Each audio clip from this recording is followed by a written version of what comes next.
Yes, guys, welcome to the show. I've got the music playing in the background. Is Liverpool's I've got background noise, what a load of toss that is. Is Liverpool's squad a lot better than people give it credit for? Let's talk about it, guys.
Guys, welcome back to another show. Hope you're all doing well. Big up to everyone.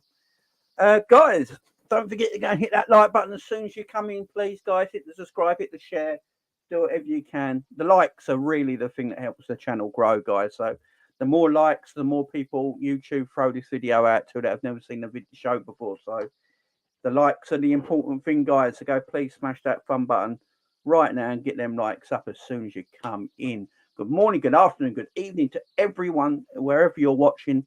Big up. Thank you very much for joining me once again. Sorry I wasn't here at 10 o'clock this morning. Yeah, the internet went off. It's taken about an hour or so to come back on for some reason. I don't know. But we're all back and running now.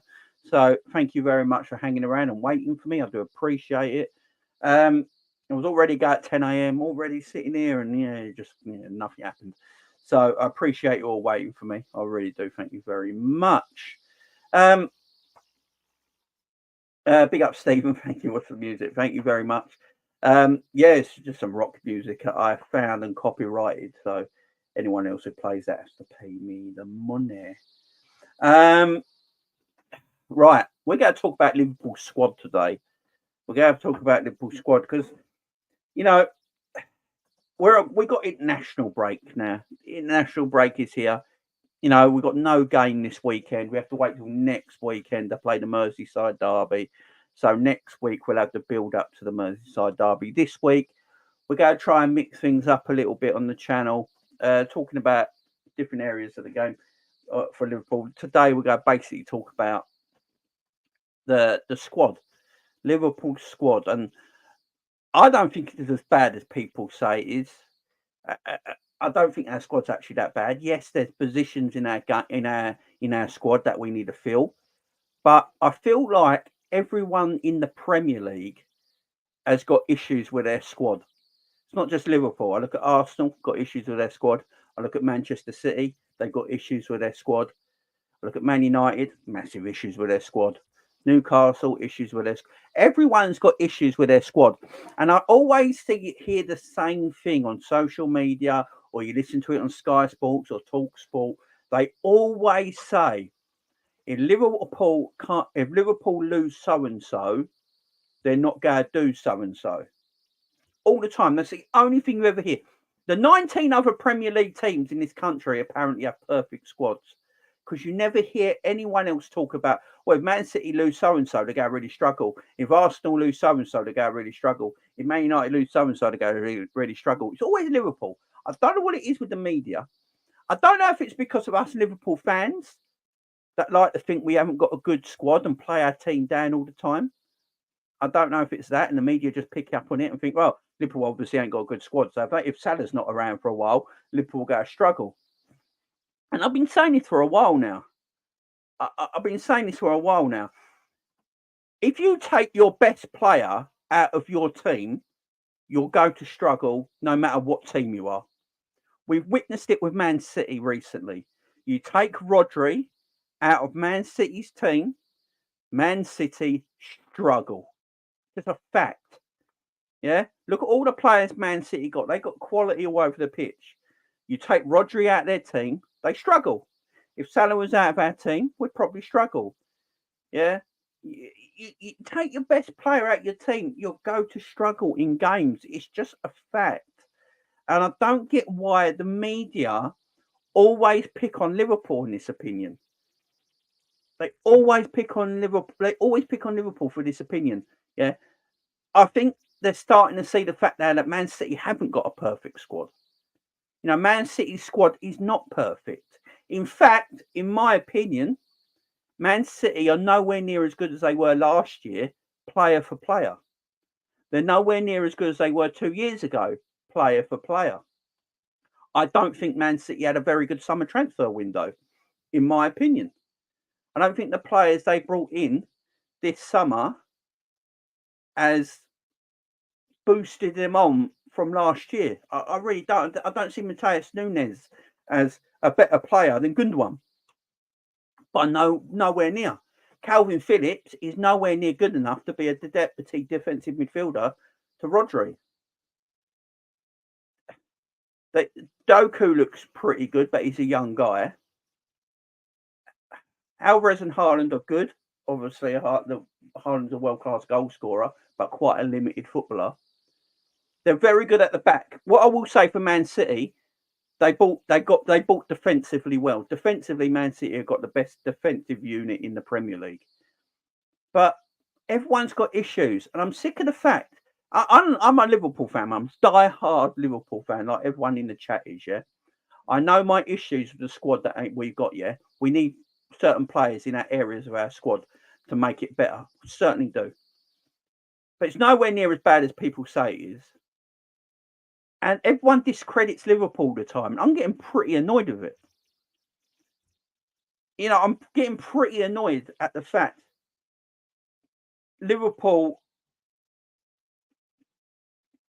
lose a player, and they can't win anything. Man, it just does my head in. I can't.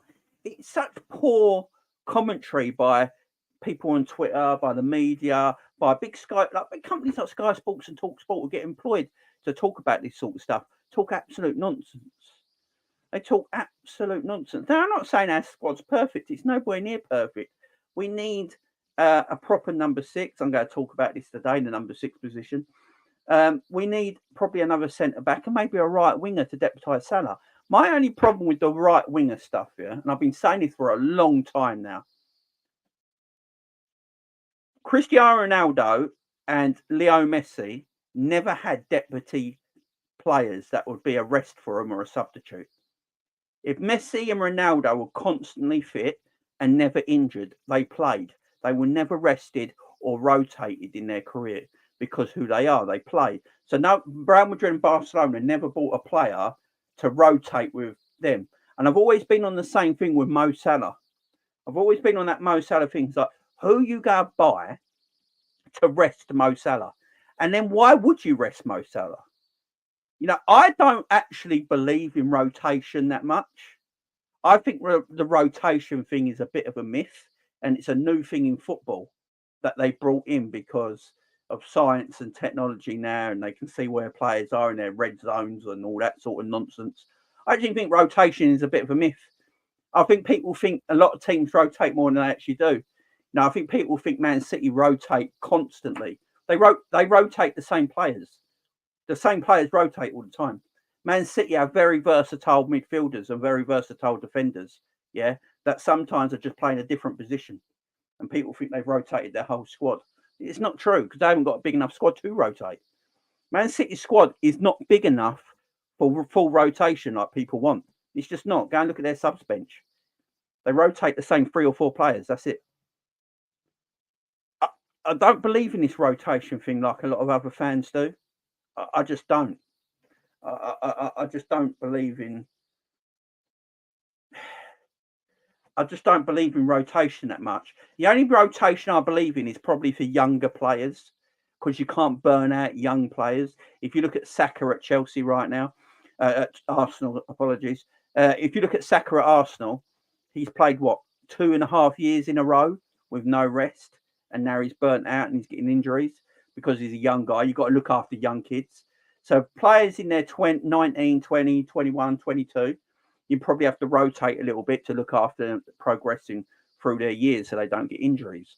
But if you're around that 24, 25 years of age mark and onwards, I don't think you need rotating that much. I don't believe in it. I really don't. I think it's a bit of a myth. And I think Liverpool fans have just got PTSD because of the injuries we get. But that's because we buy injury-prone footballers. It's as simple as that. We buy injury-prone footballers, so the injury-prone footballers we buy get injuries. There's no shock in this. The injury-prone footballers get injuries. If you look at our most injured footballers, they're all injury-prone footballers. And then you get the occasional injury which can't be helped, like Gakpo, which was an impact injury and things like that. But he's only out till the international break and he'd be fine. After the international break, we should have a full-strength team. Even Thiago, the mythical Thiago, should be back after international duty, so we should have a fully fit team. Rotation for me can be done in match games. I think you should always play your best 11, no matter what you're playing in my opinion. This is just my opinion. I'm an older fan. I'm 42 years of age. And I think a lot of the older fans feel this way. And a lot of the younger fans that are brought up in the new era of football believe in a different way. So if people don't, I think there is this age thing. And I just feel like you should always play your best team. If your best team is fit and available, they should play. If they're fit and available, they should play. And in my opinion, Liverpool Football Club are better when they don't have rest. I don't know about you guys in the chat, but every time Liverpool have a long break or they have a rest or Klopp fully rotates the team, we're never as good the next game. Never as good the next game. I always feel like when we go full strength, game, Liverpool get better. They always do. I just don't think rotation. I just don't think rotation is always key. I think rotation in game is different. You've got 5 substitutions now, and this is what I'm trying to say. Because you've got the 5 sub rule now, you can make 5 subs in a match, which is half your team. You have 10 outfield players, and you can change 5 of them. So half your team you can change any time in a match. So for me, you don't have to rotate as much now on the weekly in-game because of the 5 sub rule. Because you should always start your best 11. If they're fit and available, you should always start your best 11. And then you've got 90 minutes to make 5 substitutions and change half your team, which Klopp has been doing pretty well. And that's why everyone's staying fit at the moment. Yeah. That's why we've got a pretty fit team at the moment, because we're making them substitute well in games. If you see the Europa League games, a lot of Liverpool fans are moaning that Klopp's putting out too much of a strong team in Europa League games. And I'm not, because I want Klopp to put out strong teams in Europa League games. I don't want Europa Leagues just full of kids. Why? You can't rest the players too long. If you keep players rested too long, they're actually not as fit as you think they are. The players only get fit when they're playing games. The longer you keep resting players for and bring them in occasionally, they're not going to be fit and ready. This is why I don't always believe in. That's why I don't always believe in rotation as much as a lot of other fans do. A lot of people get annoyed that Salah's playing again. Good, he's our best player. He never gets injured. He's always fit. Why would you rotate him? Why would you rest him? It doesn't make sense to me. Why should Alisson Becker not be in goal for every game this season? He's a goalkeeper. Why does a goalkeeper need rest? Makes no sense to me. But you can rotate the odd player here and there. So if Trent don't want to play one game, you bring Gomez in. I'm fine with that. Yeah, you got that midfield. If McAllister ain't going to play one game, you bring Gravenberch in. I'm fine with that. That's good. Yeah. You got to change up your 11 from time to time. Perfectly fine with that. But I think a lot of people think rotation's always the key. It depends what rotation you're doing. If you look at Man City, it's the same 3 or 4 players that rotate all the time. And usually they play with their first 11. Sometimes Pep will do a madness and leave De Bruyne out, but Gundogan will play. It's not like he's bringing in a name you've never heard of. He's bringing in Gundogan. Gundogan will play. De Bruyne will be on the bench for that game. And then the substitution is always De Bruyne for Gundogan. So it's not real rotation like people think it is. You know, I think you've got to protect your team. You can't burn them out. So rotation is key in a small sample size, yeah? But your best players for me should play all the time. If your best 11 is fit and available, yeah, they're fit and available and they're feeling sharp, play them. Don't rest them just because you want to rest them. For me, that's pointless. I don't understand it. Maybe because I'm an older fan, I don't get it so much. But I watch a lot of football, and a lot of the top teams don't rotate that much. They do 2 or 3 occasionally, but it's always the same players. You know, you want to play your best 11. You want to win with your best 11. You don't want to try and win with your second 11.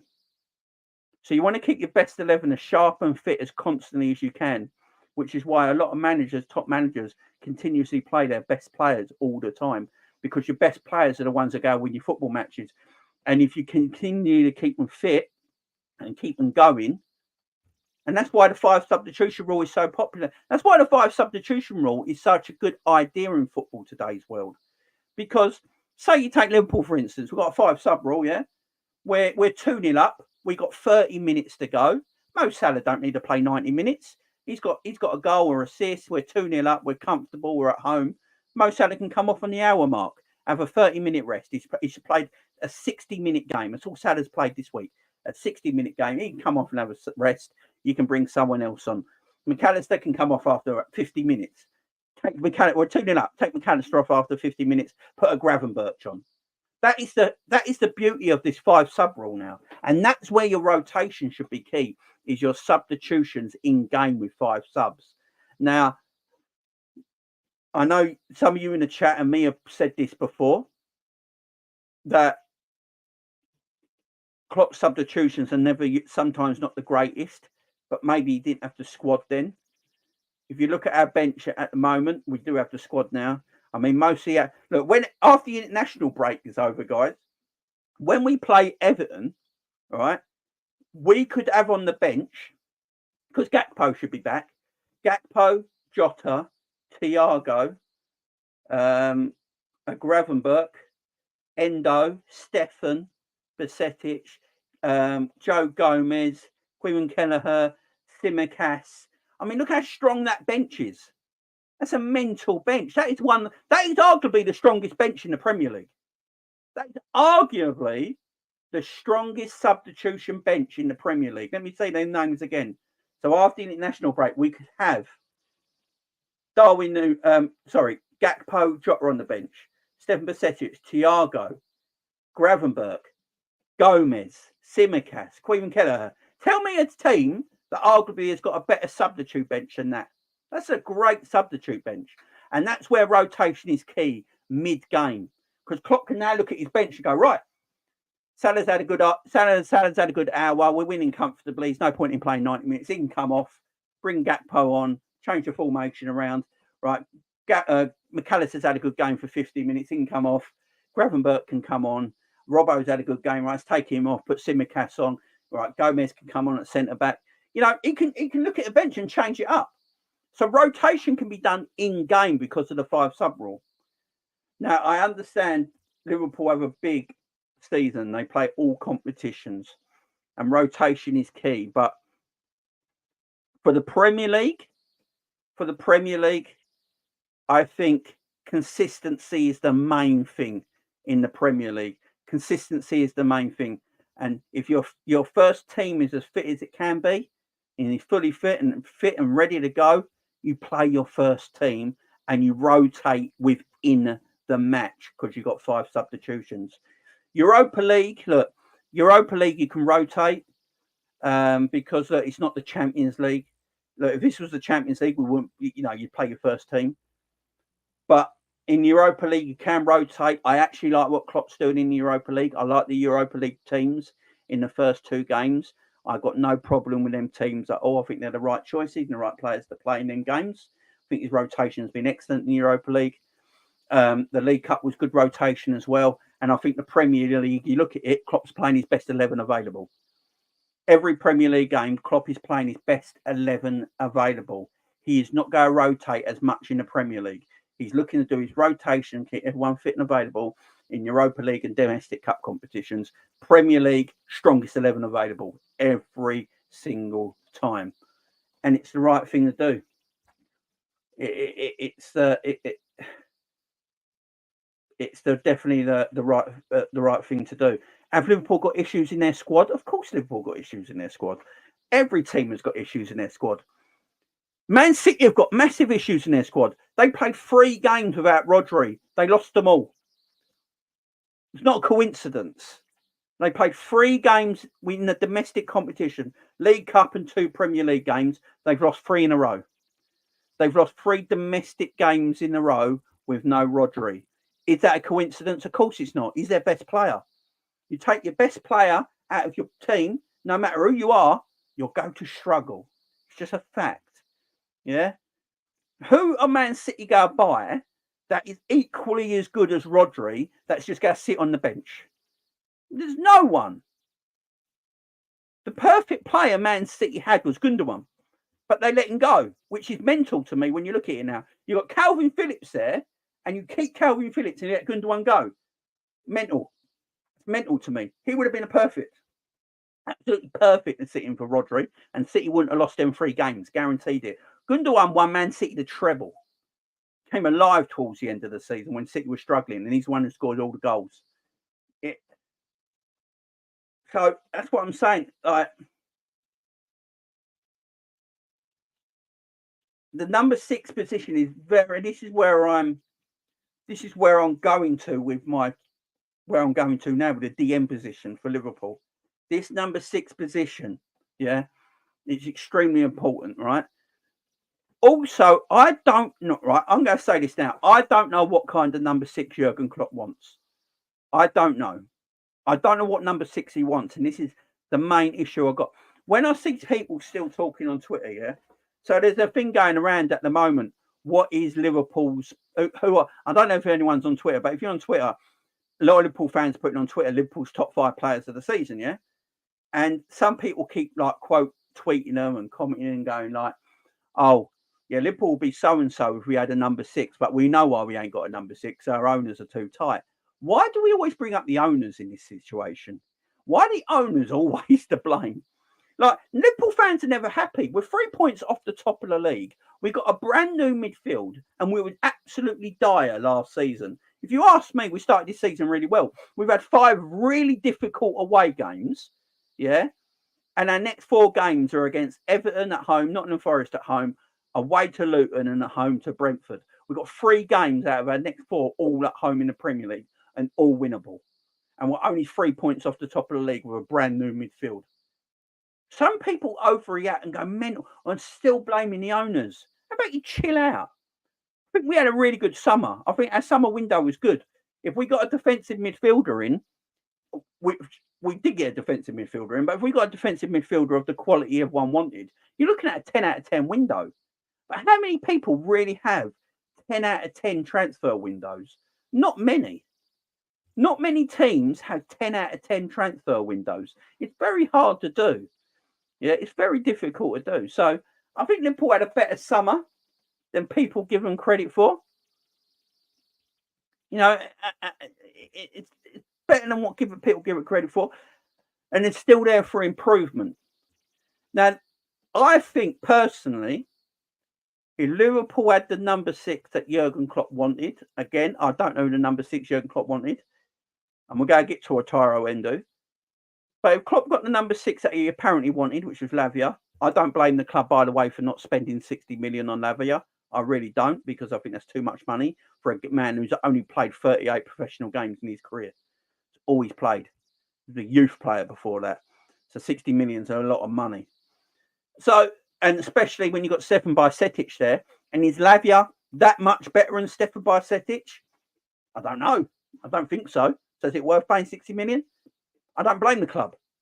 I don't blame Jurgen Klopp either. He's probably looking at it and going, I've got Stefan there, and you're telling me Lavia's better and I'm going to spend 60 million on Lavia. Is he really that much better than my kid Stefan? I don't know about that. So I don't blame the club for that. But Liverpool got the elite number 6 that the fans crave.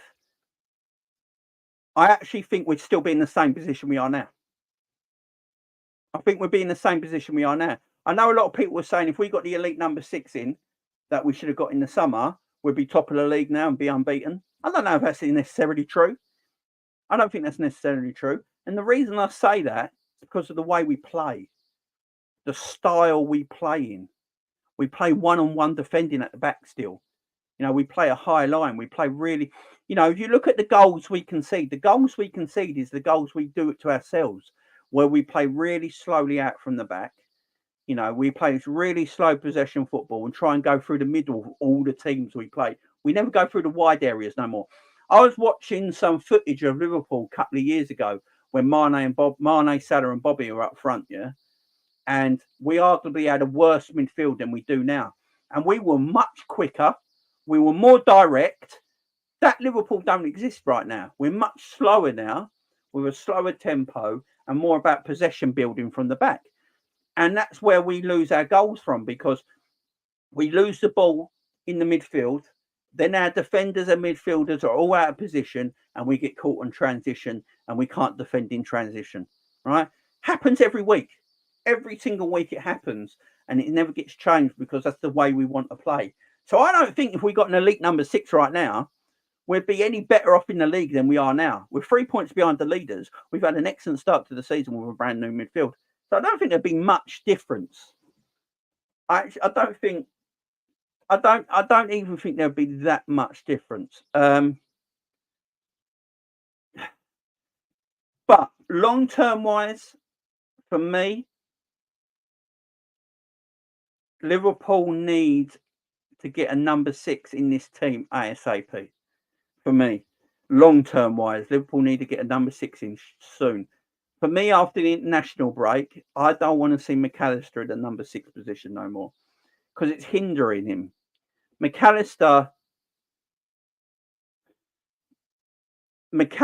is not a natural CDM. I've said this for a while now. No matter how good the player is, play a player in their natural position, because you'll see improvements on the pitch. Yeah, you see improvements on the pitch. And for everyone saying, because I've been saying it for a while now, and everyone keeps saying, well, if we had a defensive midfielder, these mistakes in transition wouldn't happen. It happened for 2 years, the last 2 years, and Fabinho was our natural defensive midfielder. So Fabinho was our last season and the season before. Actually, even in our Premier League winning season, guys, how many games did we go 1-0 down in and always come back? So it's always happened. You know, this myth that it's only just started happening, that we give up chances to the opposition all the time, it's always happened. And we had a defensive midfielder in Fabinho that everyone called the best. But we're always going goals down and losing the ball in transition. It always happened. Always happened. That's what I'm trying to say. It's the way we play. Yeah, it's the way we play. But get people in their natural positions. I've said this for a while now. I said this yesterday as when Liverpool had no defenders, when Matip got injured, when Van Dijk and Gomez got injured and they were out for the whole season, and we had no centre backs. All 3 centre backs were out injured, and they went, and Liverpool was struggling, and they were trying to get a January so they could buy a defender, and we ended up buying no one, right? And Klopp put midfielders. He took Henderson and Fabinho out of our midfield and played them as centre backs. But we lost control of all games and still lost a lot of matches. We lost 6 at home that season. I think we lost 6 home games in a row or something ridiculous like that. It was terrible.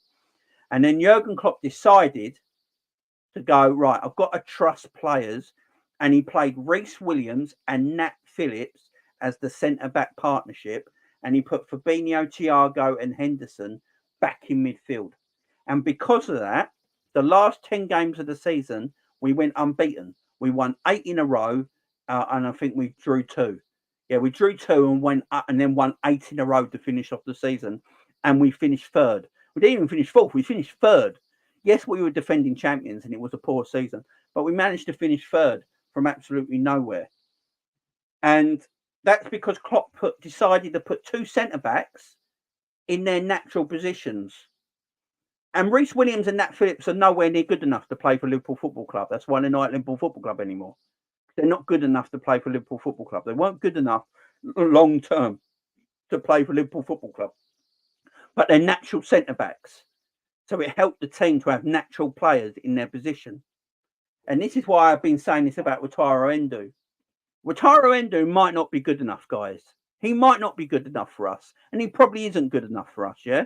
I'm hoping he turns his form around and becomes a decent player for us. I really do. I only want the best for him. But he is a natural defensive midfielder. This is the thing. Wataru Endo is a natural defensive midfielder. Put him in his natural position and allow McAllister to get a little bit further forward and let McAllister play his natural position.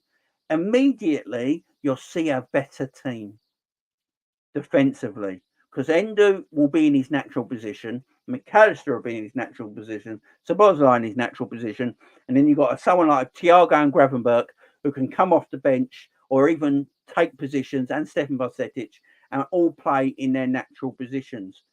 It will change the team. It will change our team massively. And if I look at McAllister in his 6th position, he's struggling, yeah? We could all go and admit he's struggling. And he's struggling because he's not natural here. But you put McAllister next to someone who's a natural defensive midfielder and play him in a double pivot, McAllister looks like a completely different player because he's not going to be the sole defensive midfielder. The natural defensive midfielder will take up the defending part of it, and McAllister can do his role. Go back to when McAllister played for Brighton. He played in a double pivot most of the time alongside Caceido. Look at him at Argentina at the World Cup. He played in the double pivot. Yeah, that's where McAllister played. The main defensive midfielder in Enzo Fernandez did the defensive midfield work, and McAllister could then have a bit more freedom in the pitch to do his work. So I just feel like putting natural players in their positions will help the football team on the long run. And for me, after the international break, Klopp has got to make a decision. If Stefan Bajcetic is fit, Stefan, for me, will probably be my first choice. If he's fit and available, he has to play against Everton in that defensive midfield area. He just does. We got 2 natural defensive midfielders at the football club in Stefan Bajcetic and Wataru Endo, and Klopp's not playing either of them. Yeah, Stefan's got a little knock at the moment, which he's out, but Endo's there. Now, when Klopp bought Wataru Endo, and this is where I have a lot of argument of fans online because they always blame the owners, yeah? Oh, the owners were tired, didn't get blah, and we end up with Wataru Endo. Klopp didn't really want Wataru Endo. It's like they don't listen. These fans don't listen. They've got their own agenda, and because they got their own agenda against the owners and the football club, they won't listen to anything else, yeah? Jurgen Klopp said in a press conference himself, he loves Wataru Endo. He tried to buy Wataru Endo 3 years ago, but the owner said no because he was 27 at the time, and Klopp had to beg the owners to buy Wataru Endo at 30 this season. He wanted him that badly. He wanted him 3 years ago. And he told us to trust him. Klopp told us to trust Wataru Endo. He told us to trust him and trust Wataru Endo. Now, my thing is now, Klopp, you have to trust Wataru Endo. That is the thing now. You've told us to trust him, yeah? But you're the one not trusting him. Time to put him in. Just give him games. How are we going to know how good Wataru Endo is till he bloody plays? Till he plays consecutive games in a row, How are we all going to know how good he is? He needs to play. Just needs to play. He's natural in this position. He might not be the biggest. He might not be the strongest. He might not be the quickest. But guess what? He's natural to that position. So defensively, he's going to pick up better defensive positions in that position than Alexis McAllister's going to do. And Alexis McAllister is not going to be ready and follow a midfield runner because he doesn't know the defensive midfield role. Wataru Endo is a defensive midfielder. He will be locked on to midfield runners. Yeah, it's not just about big. Now, people have this exception that you've got to be a big, strong defensive midfielder to do the role, yeah, and that's what they are. It's not just what they are; it's about what they have to do in the game. They have to read the defensive part of the game. If you go back and watch every single Liverpool game this season, Alexis McAllister never, ever, ever picks up midfield runners because he doesn't. It's not in his mindset to do that because he's not a defensive midfielder. It's as simple as that. You go back and watch some of the goals we've conceded this season, yeah? Because Alexis McAllister's not a defensive midfielder, he doesn't pick up midfield runners. If you put a defensive midfielder in some of our games this season, they would have picked up the midfield runners and some of them goals would not have happened.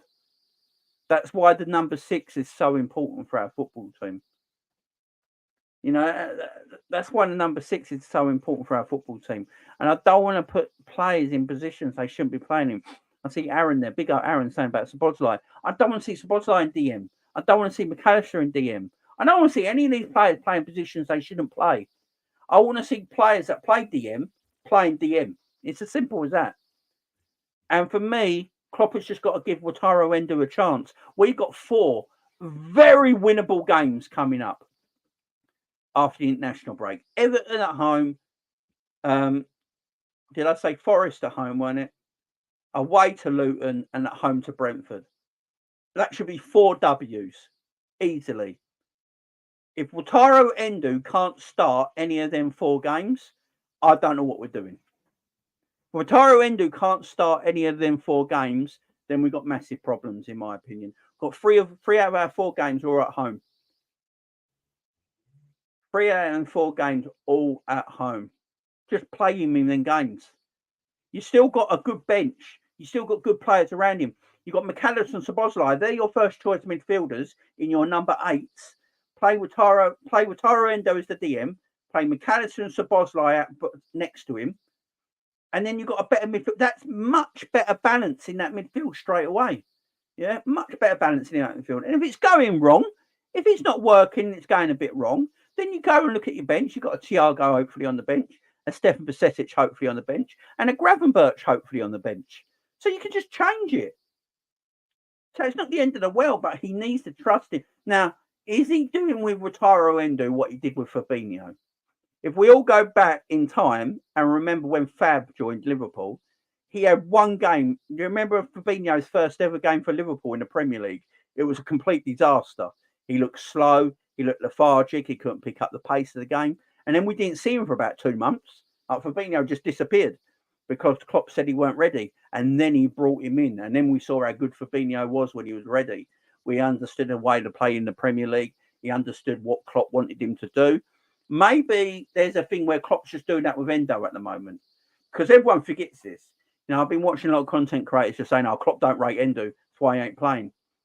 Well, Klopp does rate Endo because Klopp made Liverpool buy him. He was Wataru Endo was a Jurgen Klopp signing. He wanted him. He said it in his press conference so much. When we were trying to make a bid for Caceido, and that bid went in for Caceido, and everyone was going nuts about it, and they asked Jurgen Klopp about Caceido. I've never seen Jurgen Klopp so unhappy in my life. He was like, yeah, it is what it is. When we were buying Wataru Endo, he's like so ecstatic. So I'm telling you, Endo's the man.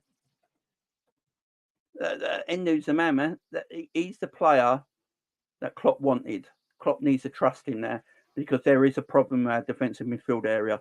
You get that position sorted.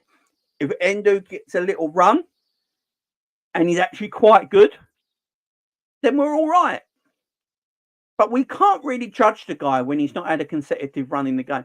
Now, people are judging, oh, just shit, he ain't good enough. When he plays 40 minutes in one game. Give him consecutive games, man. Give him consecutive games. You won't know how good he is till we play him consecutively. It's just as simple as that. Now, I'm hoping Klopp's just doing what he did with Fabinho and breaking him slowly, giving him time to come into the team, learning the Liverpool and Jurgen Klopp way and get him used to the country and all that. And, yeah. Yeah, Caceido was an FSG buy and Endo was a Klopp signing. You know, that's pretty much true. Pretty much true. That's mad, ain't it? You know what's mad about that? That FSG went for the most expensive player and Klopp went for the cheaper player. Weird, ain't it? Considering we all say how tight FSG are. But FSG literally went for the more expensive player and Klopp went for the cheaper player. It's weird. Has anyone ever thought of that? All this FSG bashing all the time. But has anyone actually ever sat down and thought of that? This is a big Bafana makes a point here. FSG, because we all know it was an FSG signing because what is it? Hogan went for the Billy Hogan. Billy Hogan was in charge of getting Caceido. It was Billy Hogan. Billy Hogan's FSG. The FSG tried to get Caceido. And Jurgen Klopp wanted Endo, it was cheaper. Yeah, that's mad, man. Mad. Imagine if we got Pliny, we'd be smashing everybody. I don't think we would. Mac, I think we'd be in exactly the same position we are now. I think we'd be in exactly the same position we are now. I don't think there'd be much in it. We're only 3 points off the top of the league, so I don't think there'd be much in it. I really don't. I really don't. Look, the Tottenham loss shouldn't have happened. That was down to refereeing, so that shouldn't have happened. So if you take the Tottenham game out of this, we're pretty much almost perfect this season. So I don't know much it would look long term. You might be right, but yeah. Big up Adam, how you doing, man? Don't forget, guys, go and subscribe to Adam's channel. Big up to Adam, how you doing, man? Hope you're doing good, man. Hope you're doing good. Adam, we'll get you on the show soon, man. Klopp likes budget shops, you know. And they wouldn't let Klopp sign Endo 3 years earlier. No, because of his age. Endo had the assist for Boslide's rocket. Yes.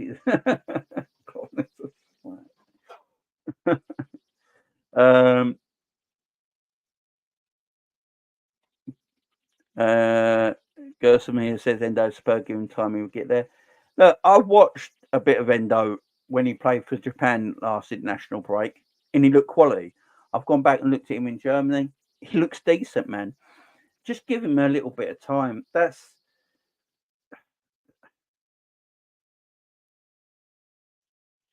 Jamie, would you have kept Fabinho? No. I'd still prefer to play McAllister. Have you seen Fabinho in Saudi Arabia? People were walking past him. It's not a good sight. Nah, Fabinho had to go. He's not even doing well with Fabinho in Saudi at the moment either. I've seen a couple of games where people were just like walking past him. Fabinho's legs are gone, man. His legs are done. I'd still rather McAllister over Fabinho. I don't think there'd be. Let's be truthful here, guys. Would there be much difference if you played Fabinho or McAllister in his DM role right now? Would there? I'm being honest right now. Would there actually be much difference? I don't think there. I don't think there would be. I don't think there. Yeah, Mac. Yeah, we've had a brilliant start, Mac. I'm with you. I'm well happy with Liverpool's start to the Premier League. I'm happy. Jurgen's doing great again. Jurgen looks like. Look, I was very, very critical of Jurgen Klopp last season, and I think I was right to be critical of Jurgen Klopp last season. I think Jurgen got a lot of things wrong last season. He got a lot of things wrong last season. Starting off in the summer transfer window, I think him and the ownership got a lot of things wrong. But I blame more of that on Klopp last year because Klopp didn't want players. So I blamed that on Jurgen last year. And Jurgen admitted it. So I don't know why people always go, well, it was the owner. Jurgen admitted. Jurgen's a grown man. He don't need to lie. Yeah? He don't need to say things to protect people. He admitted it. He's a grown man. He made the mistakes last year. They were down to him. People just can't accept that because they have agendas against the owners all the time. But Klopp made the mistakes last year. It was mostly down to Jurgen last year, the mistakes, yeah. But he admitted that. He fucked up. We all F up occasionally, yeah. I don't mind. We have one bad year under Jurgen Klopp. It's not the end of the world, yeah. This year, he looks like he's got his energy back. He is really happy with the summer transfer window. You can tell Jurgen is very happy with what happened this summer transfer window. He loves the new players. He looks rejuvenated. The players look rejuvenated. The players look sharper again. And I think I think we're going to do something this season. I really do. I actually think we're going to do something this year, and we might surprise a few people. And I'm going to talk about that in a minute. But yeah, I'm with you, Mac. I'm with you. Big up, Jurgen. Oh yeah, we read that one. Big up, Adam. I'm good, mate. Just at work. Good to hear you're good, mate. Oh, come on, mate. No problem. Big up, Adam. We'll get you sorted, man. We'll get you sorted. Yeah, he's done, man. Big up, still in TK. How you doing, my friend? Fab was getting cooked last season for us. Yeah, man, he was done. I think Fabinho had a fake age on his passport. He's sure he's 45. Yeah, it's mad, ain't it? Absolutely mad. What was that goalkeeper that was apparently 18? Does everyone remember? He's about 40. Oh, so it was on Twitter last year, wasn't it? I can't remember where he played for. And apparently, the goalkeeper played for. I can't remember who it was now. I think about. I can't remember where it was, but they had him apparently registered as 18, but he looked about 40. It was absolutely madness. Absolutely mad. Our away performances overall haven't been good. Yeah, I agree with that. Our performances, I don't think our performances have been great. Let me get a few super chats here. Big up Wolves FI with the super chat. Much love to you. Big up Rishi as well. My only concern is injury, especially defence. And some of our forwards given a history of injuries. Yeah, if you look at the main injury problems in our forward line, it's usually Jota, because Jota does have injury problems. He even had it at Wolves. If you look at our defenders, Kanate has injury problems all the time because he's injury prone, and he's the one who usually gets injured. Virgil don't usually get injured. It was only that Everton game that really messed him up, but he's usually fit. Matip gets the occasional injury, don't he, because he's injury prone, but he's actually been fit for a while now. The forward lines, yeah, it's just really Jota. Diaz with that knee injury where it was, a real bad injury. So apart from that, Diaz don't really get many injuries. And Thiago's injury prone. So that's why he's always out. And the other players are not there no more. Szoboszlai's not really injury prone. McAllister's not injury prone. Curtis Jones does get the odd injury, but, he's had severe injuries when he was younger. That looks like that's got better now. He was only out for a couple of weeks at the beginning of the season, but apart from that, he's been around for a while now. But he's suspended, unfortunately. Harvey Elliott, he's fit as a fiddle. So it's really the injury-prone players that we bought injury-prone are the ones that get injured. And last season, the injury-prone players were fit, and the squad players were the ones injured. So our first team players were fit last season, and squad players are injured a lot of the time. But the problem is our first team players in midfield are all old and useless. And that's why we struggled. Big up Gangan massive love for the super chat. On our good run, I was saying our performances across 90 minutes is unsustainable. Thinking first. Giving away too many chances, not playing an actual CDM to go cost us. I feel sorry for McAllister. That's what I'm saying. That is why I'm saying, big up Gang Dick. That is why I'm saying just play Endo in that DM position because it's natural to his game. That's where he plays. It's natural to his game. I see that Tottenham game to rile up the players and fans push everything. Yeah. We're doing the quad this year. Tell you what, Gang Deep said technically we have had 2 bad seasons. Only reasons Klopp got a pass was due to the injury crisis, but he made every. Oh the title defensive season. Yeah, the title defensive season. But we still managed to finish 3rd that year, so we sort of got away with it. You know what I mean? Last year we finished 5th. I mean that's just. But that goes into what we want this season. What does everyone think we should do this season? What is all your fan? most of you all Liverpool fans here. So I want to know in the chat right now, what is your goal for this football team this season? Like, let's be realistic here as well. What is your realistic goal this season? Because I believe, I'm going to say this right now because it really irritates me, and I ain't going to lie. Yeah, Liverpool, apart from last season, have finished above Arsenal for the last 7 years, I believe. Yeah, is it last 6 years, 7 years, something like that. Liverpool finished above Arsenal every time. Yeah, and Arsenal had a very good season last year. And when people bring things up like Liverpool, for me, are going to be more of a challenge to Man City than Arsenal this year, and people then go, and then people just dismiss Liverpool straight away. So Liverpool had one bad year. Liverpool had one bad year last year when we finished 5th, yeah? And all of a sudden, Liverpool, the only team really that pushed City to the absolute limits.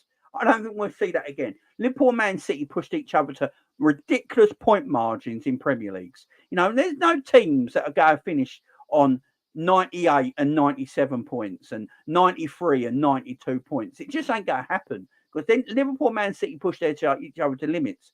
Arsenal, City coasted to the league in the end. Absolutely coasted to the Premier League last season. They finished the season, I think, 4 or 5 points in front. Yeah. But they had it won by January. It was mad. Coasted to the Premier League.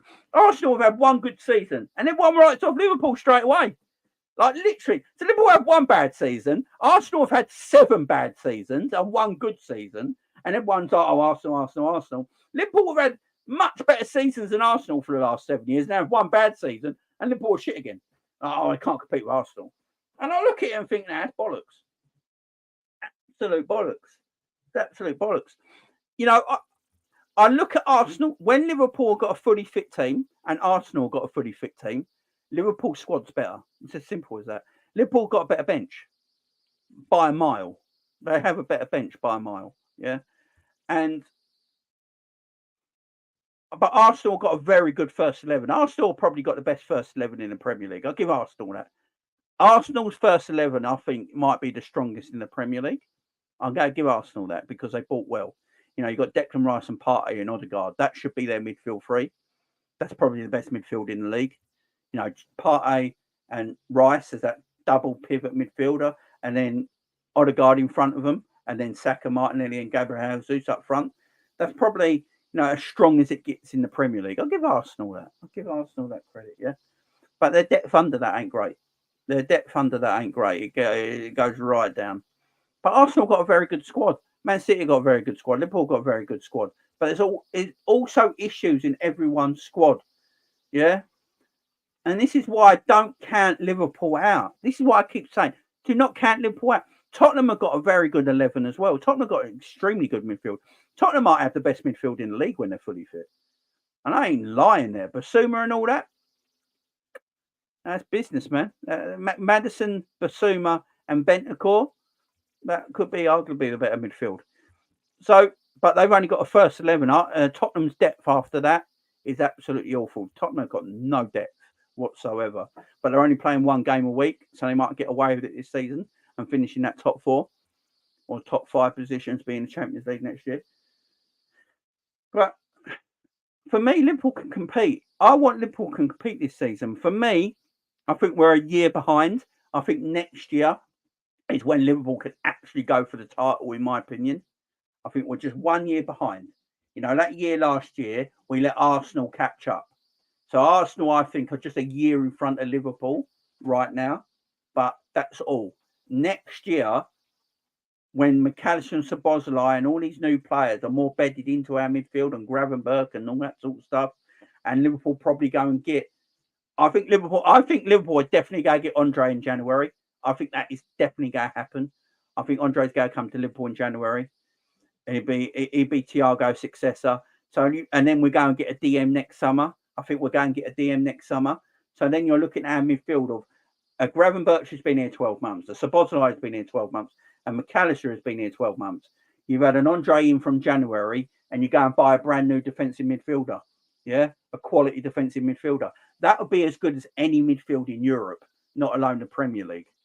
So next year, I think that's when Liverpool will go actually be fighting for the title. This year, for me personally, I think Liverpool just need to finish in the top four and get back into Champions League football and try and win Europa League. That's what I'm looking at. If Liverpool can finish third, if Liverpool finish third this season and win the Europa League, I'm proper happy with that. In fact, I'm stoked. I'm well stoked with that season. I'll be sitting here going, right, we finished fifth last year. Everyone thought we were dead, forgotten about. We got a brand new midfield that we're playing with right now, brand new out the box, playing with this brand new midfield out the box. We're going to somehow finish third and win the Europa League.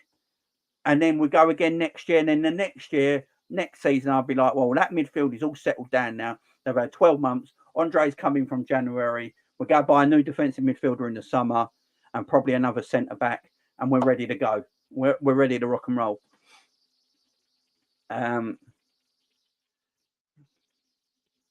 Psychedelic says Prem in Europa. Captain Cell says win the league and a cup. At least third in the cup. Win Prem. I want to win 2 cups, but top 4. But generally, we can win the Prem, in my opinion.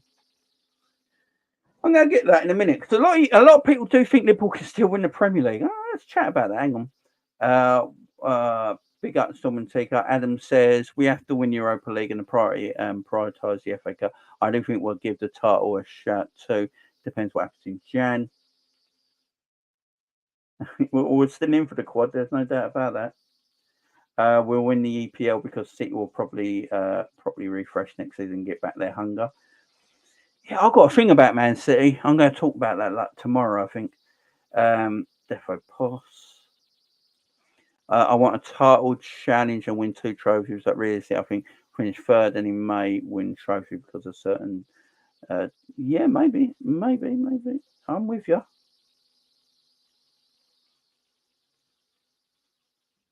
Yeah, I can agree with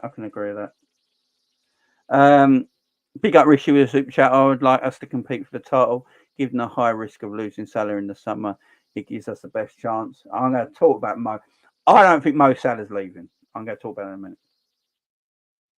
Yeah, that is the one thing Arsenal are missing. That I agree, Gang and Deep. That is the one thing Arsenal are missing. Now, if I'm an Arsenal fan,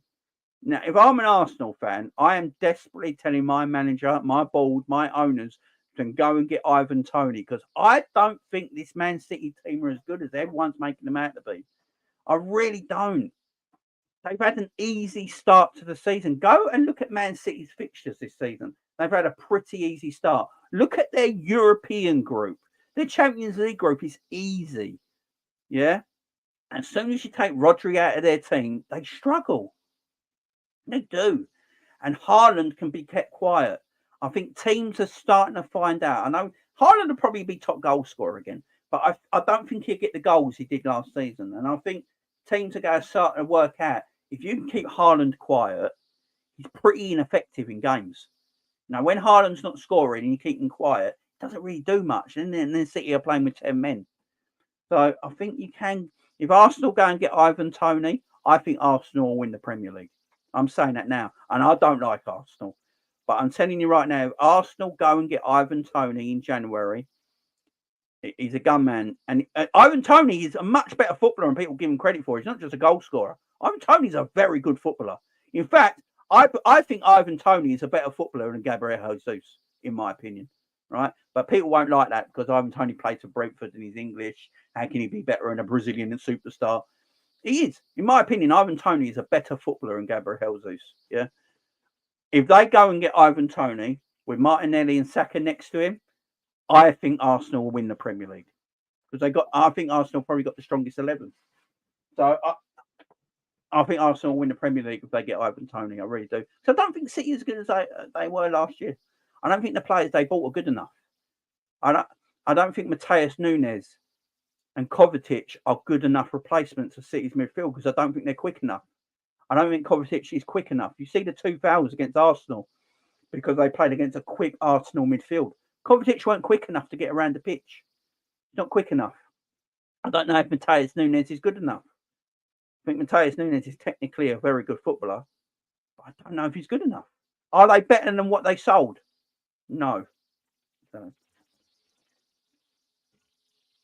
And De Bruyne being injured is going to cost them, in my opinion. Man City lost Gundogan, Mahrez, Kevin De Bruyne injured, Roger red card. They are much weaker. Kovacic, Nunes, and Doku are not replacements for Gundogan and Mahrez. I agree. I totally agree.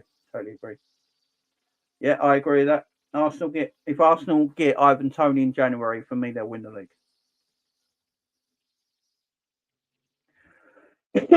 Yeah, mentality plays a massive part of it.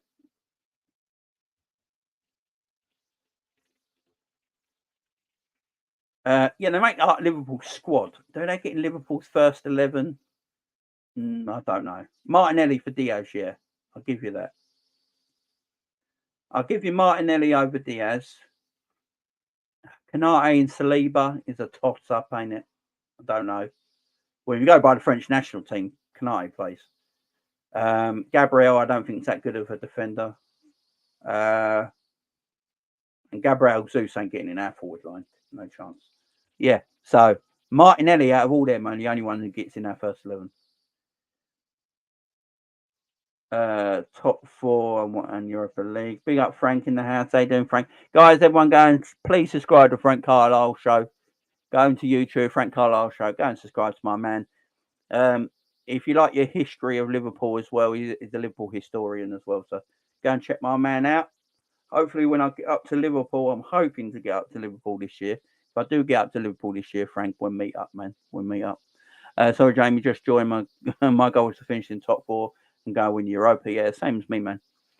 We mustn't forget also that we're still gelling our new players. We'll do better than last season for sure. Yeah, I agree.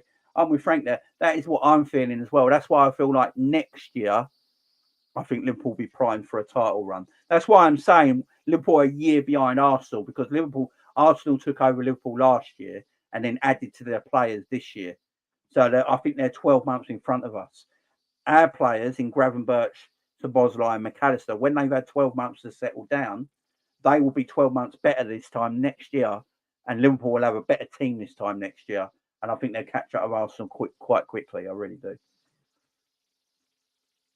I think we'll keep Salah. I don't think Salah's going anywhere. I don't think we're selling.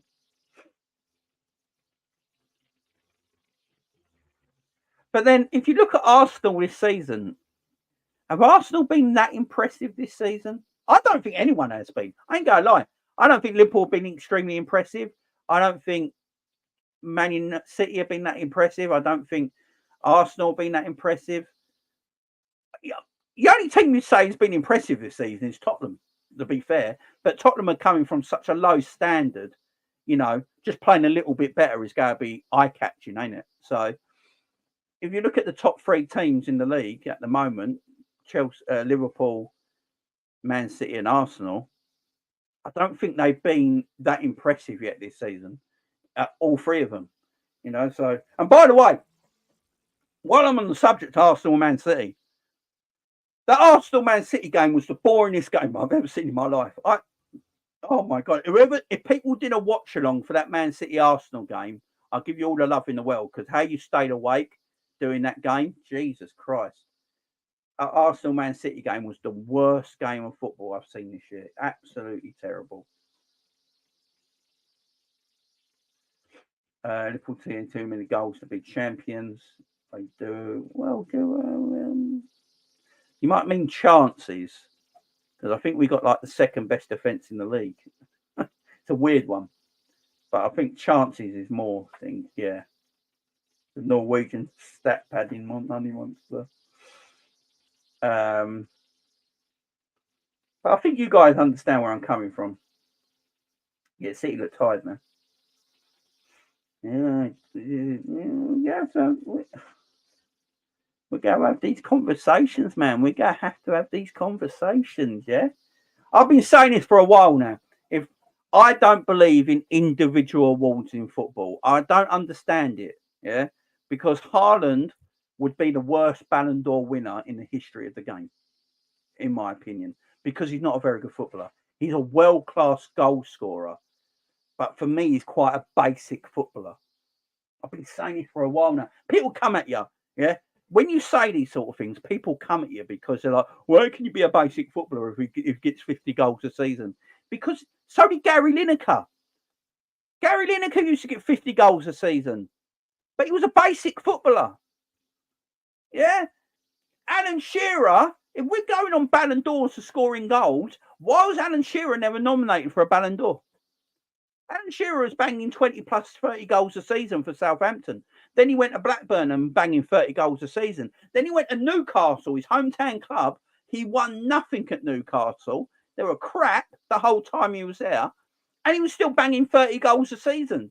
So if we're on about strikers that just score goals, just get 30 goals a season and just bang goals constantly, yeah? 30, 40, 50 goals a season. Then why weren't players like Shearer and Gary Lineker never nominated for Ballon d'Ors? That's what I'm saying, man.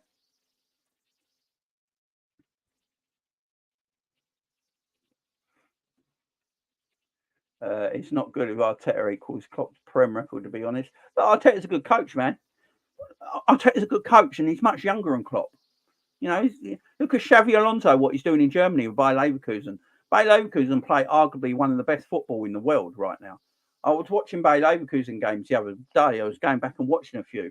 They play some beautiful football. Absolutely beautiful. They could win the German league this year. But it's something about these new younger coaches. These new younger coaches have got something about them where they're changing the game a little bit. Arteta's a good coach, good manager. I might hate him. I might not like Arsenal. It's easy to get on people like Arteta and stuff like that. But I think we just got to admit they're good coaches. They're good managers. They know what they're doing. They've got a new way of playing, and he's much younger than Klopp. Much younger than Klopp. But if he equals Klopp's record, he equals Klopp's record. What can we do about it? But Klopp's legacy is Klopp's legacy. It's different. You know, go to Germany. Look, since Jurgen Klopp left the German league, no one else but Bayern Munich has won that league. You know what I mean? Take Klopp out of Germany, only Bayern Munich are winning that league. Yeah. The last team to win the German league was Jurgen Klopp's Borussia Dortmund. Yeah. Klopp has now been at Liverpool 8 years. Klopp's legacy set in stone. There's no worry about that. The Premier League is hard to win, man. Premier League's hard to win.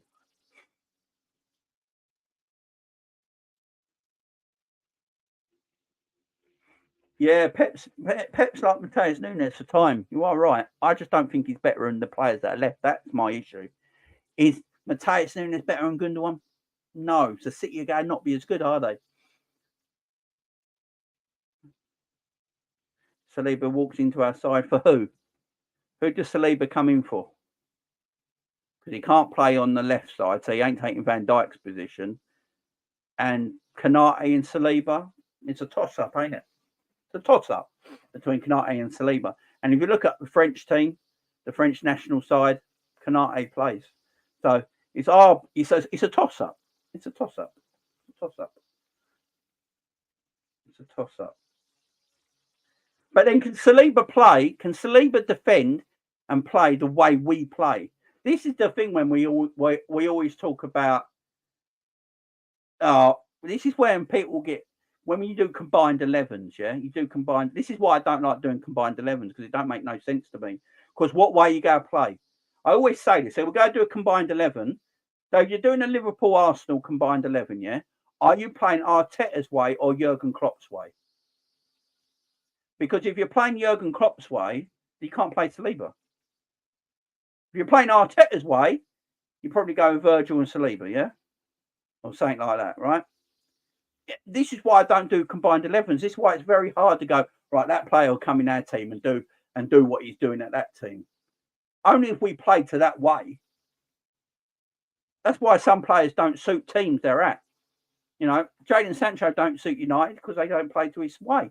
They don't play a system that suits Jadon Sancho and he can't fit into another system. That's why players struggle sometimes at certain clubs in certain leagues because they can't play into that league or into that system and they struggle. And then they go to Spain or Italy or Germany or something like that and they continuously look amazing. And you're like, why is that player so good now? He plays for AC Milan or he plays for, Bayern Munich and all of a sudden he's brilliant. Why did we let him go? And it's because he suits that system or style of play. Arsenal and Liverpool can defend completely different. It's a completely different way of defending. We defend one-on-one. That's how we defend at the back. We defend one-on-one. And if we're defending one-on-one with that high line and how wide we play, I'd rather Canate over Saliba. If we go to playing a bit more of the Arsenal way, then you probably have Saliba over Canate. That's why I always say. That's why I don't do these stupid combined 11s, because what way you playing? That's why I don't get it. Man City completely played different to Liverpool, different style, different defensive style, different attacking style. So doing combined 11s won't work. That's why I always said Pep Guardiola would not have won a Premier League with his midfield being Fabinho, Henderson, and Gini Wijnaldum. He would have never won a Champions League and Premier League with that midfield. He wouldn't have been able to do it because they wouldn't work in a Pep Guardiola system. He'd have to get rid of them all. That's why Pep in his first season never won the Premier League with Man City. He came in his first season. I think Man City finished third. Leicester won the league that year, didn't they? Leicester, Arsenal, and I think Man City finished third, didn't they, or fourth? Because Pep Guardiola couldn't win the league with them players because they couldn't play his system. The following summer, he went and bought 3 defenders and 2 fullbacks and a new goalkeeper to play his system. And then they went and won the Premier League because he got the players to play his system. That's what I'm saying. You've got to buy players that fit your system. You've got to play players that fit your system. If you don't play players that don't fit your, that's why I never do combined 11s, guys. I hate combined 11s. Big up John Conway for gifting 5 memberships. Big up John Conway. Much love to you, my friend. Guys, go and get a membership if you've not got one already. I would appreciate that. Big up, man. Big up, man. Yeah, I only see that when I go on. So Gary got 1, Alexander got 1, Ryan got 1. Big up, guys. Much love picking them up. Big up, John Conway, as always. Wolf just got 1 as well. Keegan. Big up, guys. Big up, John Conway. What a man. Legend over here.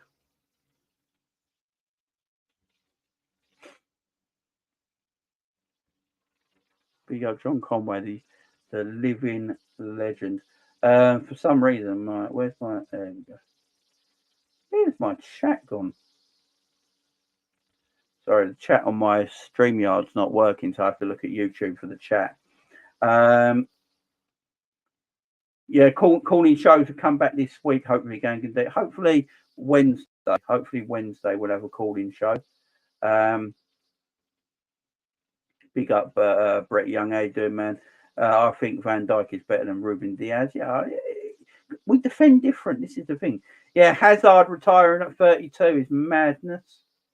Abdul, big up to you. Liverpool should get a centre defensive midfielder in January.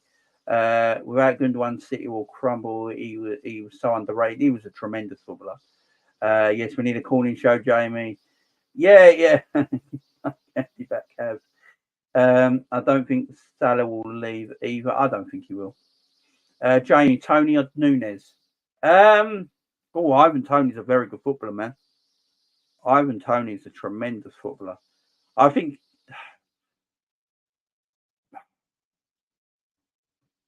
How old is Ivan Toney? Are they the same? I don't know how old Ivan Toney is. I'm going to still say Darwin for the long term. I'm going to still say Darwin for the long term. I think Darwin's actually getting better. I think Darwin's game is actually getting better. I think Darwin's link up game's getting better. I think his hold up game's getting better. I think Darwin's better with his back to goal now. I think Darwin's getting better. Darwin, look, if Darwin don't get 20 goals this season, I think then we have a discussion to make. But Darwin, he's doing all right. He started the season pretty well. Ivan Toney's 27. Yeah, so I'm going Darwin in. He's only 24. Long term, I'm going Darwin. Short term, I go Ivan Toney. But yeah, big up everyone in the chat. I appreciate it. But yeah, that's why I always talk about combined 11s, man. That's why I always talk about combined 11s. That's why I don't do them, because, I'm always like, what way are you playing? So if I'm doing a combined 11 for City and Liverpool, and we're told, right, we're playing Pep's way, we're playing Pep Guardiola's way, and we're doing a combined 11. Then who am I going to take out of my Liverpool team to put in a City Liverpool combined 11 if we're playing Pep Guardiola's way? Mo Salah goes in, no doubt, because he's Mo Salah. Alisson Becker goes in because he's Alisson Becker, he's a better goalkeeper. Trent Alexander-Arnold would play for Man City and Pep Guardiola. I'm telling you right now, people might think Trent can't this, Trent can't do that. Pep Guardiola would play Trent every game, and he'd play him in midfield, in my opinion. The Trent would get in, but probably the rest of it will be Man City players because they play Pep's way. If you did a Liverpool-Chelsea combined 11 and you were playing Jurgen Klopp's way, I don't think any Chelsea players get into a Liverpool-Chelsea combined 11 if you're playing Jurgen Klopp's way. Probably Enzo Fernandez, actually. I think Enzo Fernandez gets in, and that's it. If you're playing Jurgen Klopp's way, and you're playing Jurgen Klopp's type of football, and he's the manager of a combined 11 between Liverpool and Chelsea, I think Enzo only gets in. And that's why I'm saying, man, that's why I always say, like, that's why I don't do them. Why I don't do them. Yeah, man. Szoboszlai would get into a City Liverpool 11, even with Pepper's manager. Yeah, easily. Yeah, Szoboszlai, Kevin De Bruyne, and Rodri in midfield. Oh, that's dirt.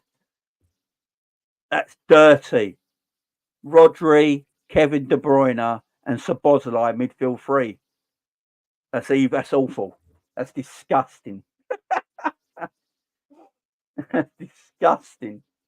Yeah, let's not think about that too much. I'm glad Szoboszlai is a Liverpool player, man. I'm glad Szoboszlai is a Liverpool player. You know what I mean?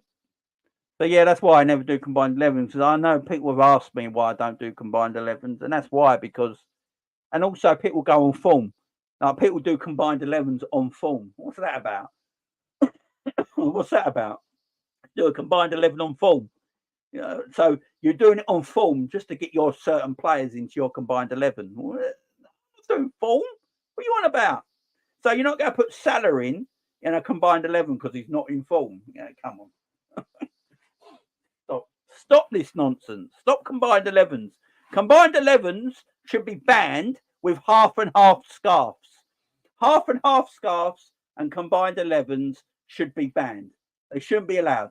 Get rid of both. I don't want to see combined 11s no more and half scarves. It should not be allowed. No one do them. No one do them. Absolutely awful. Can't stand them.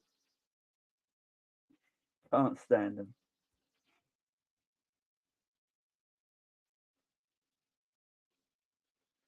Jamie, Paqueta or Szoboszlai?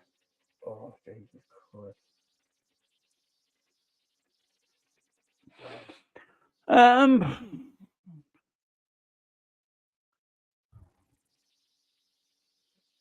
I don't know, you know. I don't know. That's a tight one. It's a tight one. It's a tight one. Both. Can't we have both, Aaron? Can we have both? Szoboszlai and Paqueta. Can we have both?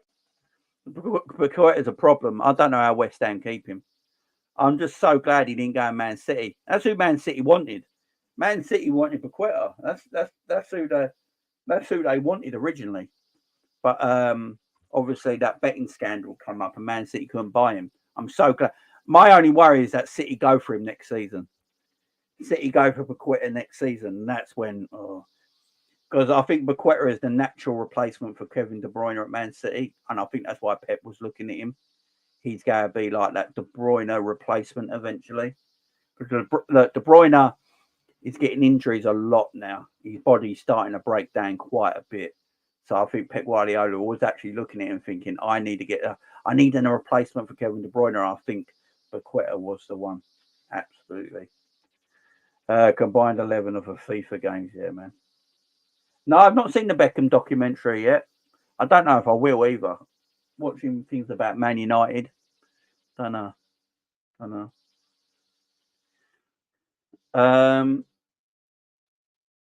For the way Liverpool played Szoboszlai. Yeah, exactly. This is what I'm saying as well. This is why I'm saying when people say to Saliba or Konate was getting your team out, this is what I'm saying. I think you guys understand as well that it depends on the way you play. You know, I think Martinelli. I'd have Martinelli over that useless Diaz every day of the week. You know what I mean? All day. You know, all day. Martinelli is a far better left winger than Luis Diaz. I don't know why people can't admit that. He's more creative, and he scores and he assists.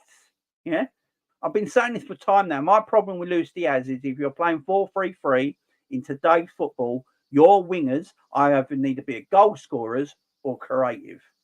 And at the moment, Diaz is none of them. So yeah, I've had my arguments to Luis Diaz. People seem to think Luis Diaz, you can't say anything bad about him. He's one of them players in our team at the moment where you can't say nothing bad about him. He walks on water. It's madness because he looks busy. Because he looks busy all the time. But what does he actually do? Foden's starting to look a bit like a fraud. I don't think Foden's gone on to be the player he should be. You know, that's the thing as well. Foden don't play every week. I can't believe Foden don't play every week. I don't know. I've been thinking this for a while. I think Pep would sell Foden, you know. There's something not right between Pep and Foden. It's something not quite right between Pep and Foden, in my opinion. But Foden ain't. He should have gone on now, in my opinion. I think Phil Foden should have kicked on a little bit and become that world-class footballer by now. And Saints, he's just not kicking on. Quality player, but he's just not kicking on. Madison all day. Madison all day. Yeah, Neto.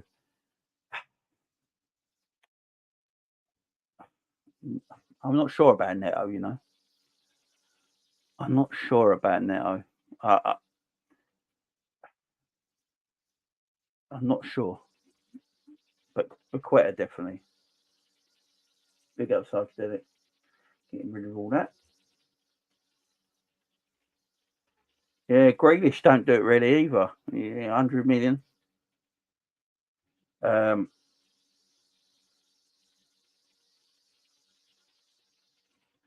and this is my problem. I'm with Keegan now. This is my problem with Diaz. Diaz is obviously a quality footballer. Luis Diaz is obviously a quality footballer. But there's something about him. It's just so frustrating. It really is. Jarrod Bowen's a quality, but I like Jarrod Bowen. I've been talking about Jarrod Bowen for 2 years, being a Liverpool player off the bench, good footballer. He signed a long-term contract with West Ham now. Whoever's going to try and buy Bowen, you're going to have to pay 100 million for him.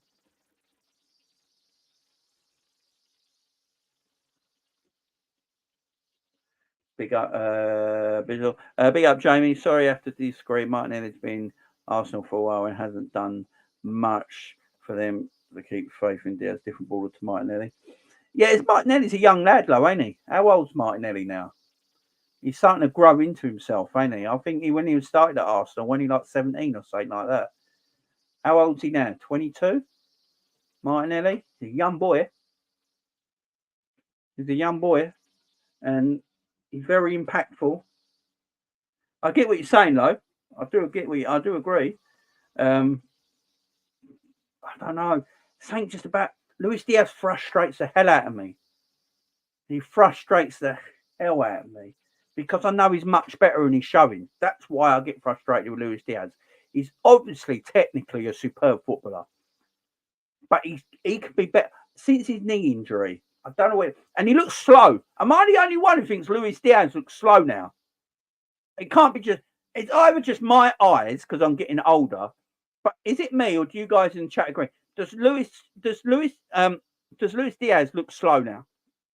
He don't look quick. His pace looks like it's gone. He's still got that trickery and all that, and that Colombian flair, but he just don't look quick. He looks like he's like he looks like he's lost a bit of pace. No, he's not beating fullbacks like he used to. When we first signed Luis Diaz in that January, he was just blitzing fullbacks. He would knock the ball past them and just blitz them. Now he can't do that. I'm not saying he's slow, but he just looks slow on the eye all of a sudden. I don't know what it is. It might be his knee injuries.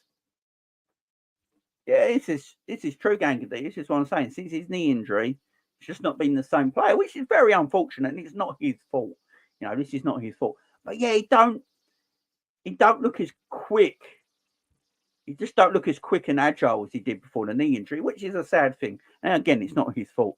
But it might just be my eyes. I'm getting old, man. But when I watch him, the last few games, when I watch him, when he gets hold of the ball, he's not blitzing fullbacks like he used to. He's not blitzing players. And there's so much ability with Luis Diaz. I want to see more of it. It's like he's holding stuff back. You know what I mean, guys? It's like Luis Diaz is holding himself back. It's like he's got more in him. And I think Luis Diaz could be a world superstar. I really do. He's just holding. It's like he's holding something back. Big up Football Gospel. How you doing, man? Big up Mix Mitchell with the chat as well. He was poor against Brighton. He has been one of the best players for us. Is what happens. Someone has one bad game, we write him off. I'm not writing him off after one bad game, Mix Mitchell. I don't think he's been good this season at all. I know he's got a couple of goals, and they've been good goals. But in a whole 90-minute game, I don't actually think he's been that good. He has magical moments, but this is the argument I was talking with people yesterday, is that when Salah scores a goal or two in a game, people then still say, when it comes to match ratings, people will say, yeah, but what's Salah actually doing in the game? Look, it's a 90-minute game. He had a 2-minute spell where he either assisted or scored. But in the rest of the game, he was absolutely dire. And we don't ever say the same for Luis Diaz for some reason. He's very protected. And I don't think Diaz has been that good this season. I think he's got a couple of good goals. And he's had moments. But I know there's better there. This is what I'm saying. I'm not saying Luis Diaz is a terrible footballer. I think Luis Diaz is an exceptional footballer. But he's not showing it at the moment. That's what I'm trying to say. He's like he's holding something back. You know, I expected him to kick on now. I expect Luis Diaz to start kicking on now and being that player we thought we were buying. Yeah. And just kick on. Unfortunately, the knee injury happened, and I get it. That for a long time. It's a sad thing. But he's back now. There should be any excuses now. He should be kicking on. And he's just holding.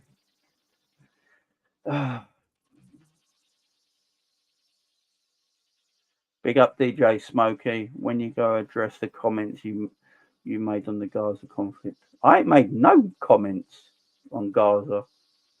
Will you? I don't know what you're on about, my friend. I've not made any comments because I don't know anything about it, my friend. I don't know anything about that, DJ Smokey. I'm sorry. Look, I know what's going over on there at the moment in Israel and all that, and I can't abide war. I hate war, and the pictures I'm seeing on social media are really bad. But I don't think I've made any comments about it. I don't think I made any comments about it at all. At all. And if you have seen it, ain't me, man. It ain't me. But this is a footy channel, my man. And I don't know anything about it, my friend. I really don't. I really don't know anything about it. It's not. I don't. I'm not. I don't come from. I'm not Jewish. I'm not Muslim or anything like that. I don't. You know, I don't know enough to know. I'm not educated enough to talk about that situation. Let me put it that way. I'm not educated enough to talk about that situation. If I knew more about that situation, I was more educated about that situation, I'd probably talk about it more. But no, I've not ever spoke about it, my friends. I've not ever spoke about it, and yeah, it's yeah,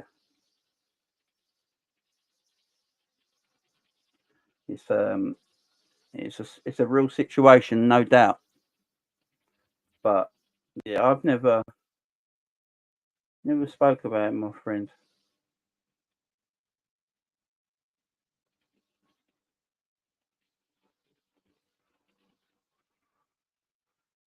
Who is this DJ Smokey?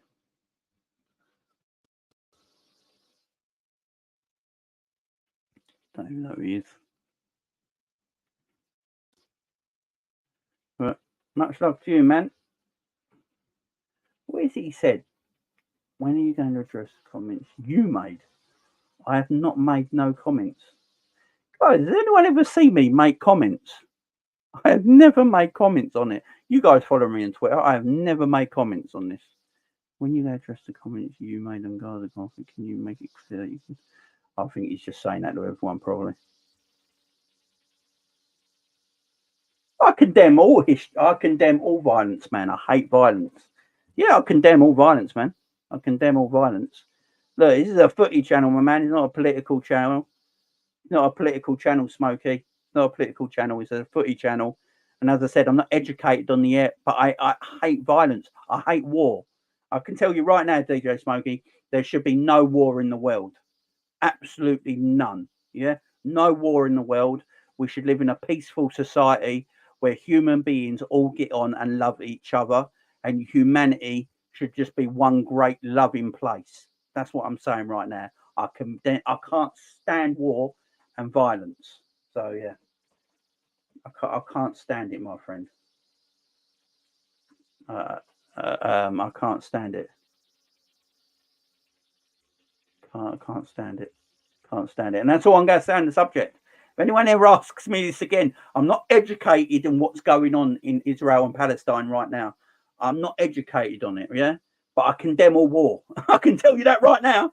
There's no place for it. Humanity should be one lovely, beautiful place. But unfortunately, it's not. But this is a footy channel, man, not a political channel. To clarify something you never said. I don't think he meant it like that. He probably didn't mean it like that. Liverpool have been one of the strongest transitional sides in England and Europe under Jurgen Klopp, but now Liverpool defensively is struggling. That is very, very true, Mohammed. Big up to you, man. That is extremely true. I don't know. I don't know, Keegan. I don't know. I don't know, my friend. Top 5 rated footballers in Europe at the moment. Oof. Gangadee. I'm gonna have to think about that. Gangadee, I'll tell you what, Gangadee, come back on the show tomorrow and I'll have your answer. Come back on the show tomorrow and I'll have your answer for that. I'll think about it. I can't think right now. DJ,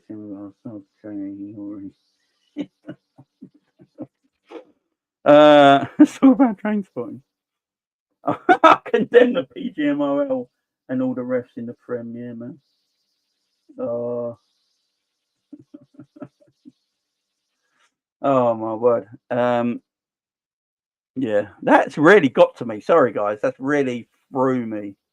Absolutely, DJ Smokey's absolutely thrown me there. It's really upset me a bit because I've never said anything. I've never said anything ever. So that's completely out and utterly thrown me. I ain't gonna lie. But guys, we're going to leave it there. Big up to everyone who joined me today. Thank you very much. I do appreciate it. Guys, I'll be back tomorrow. Another Liverpool talk. Hopefully, we'll be back at normal time at 10 a.m. tomorrow. Fingers crossed. No internet issues. And we're talking more Liverpool stuff tomorrow morning.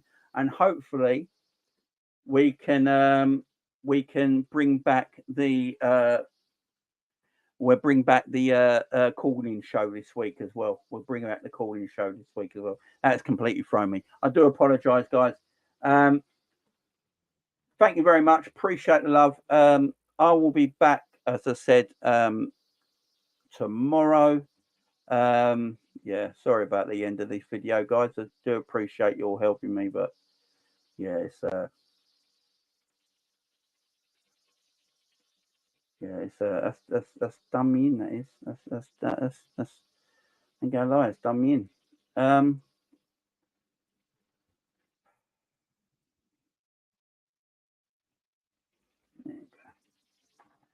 Just I've just banned him. I've just banned him.